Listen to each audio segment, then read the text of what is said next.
want to give you guys one of my boldest predictions, make you guys some money. Now, the truth is, I always advise people in the stock market to stay away from leverage, in life in general, stay away from credit, stay away from borrowing. But I have a hunch I can make you guys a lot of money. I was looking at video on demand in particular, VODs, some of you internet folk call it.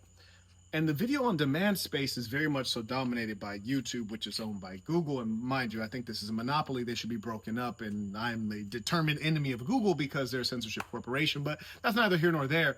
With regards to video on demand, you get paid for those based on ad revenue.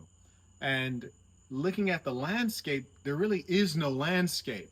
Twitch doesn't really pay anything for video on demand. Kick isn't in that business at all. They only pay you during the live stream itself. And Facebook is very much so out of that business. In fact, if you live stream on Facebook, they'll delete your live stream within 30 days, whereas YouTube, your live stream converts into a video on demand, and that's when the real big bucks start rolling in, right? That being the case, after much study, I figured out that YouTube is really alone in this, because Rumble, which mind you, I've been on Rumble for 5 years. I've made a good amount of money on YouTube, done millions of views, probably hundreds of millions of views on YouTube now at this point, which, granted, was over half a decade. But the same half a decade that I was on YouTube, did hundreds of millions of views, I'm on Rumble, I only made $48.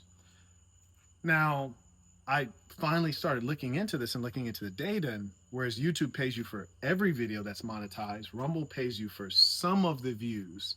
So the video might be monetized, but all of the views are not monetized, and they pay you at a very low rate. And everyone's on YouTube. Some people are on Rumble.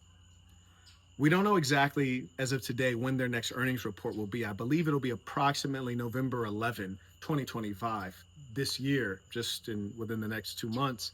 And you would take a short position against Rumble before the earnings report. When the earnings report comes out, their stock is going to start on a downward trend. When will it stop? Who knows? Short position, and you're betting big against Rumble. And that's a bet I think we will all win.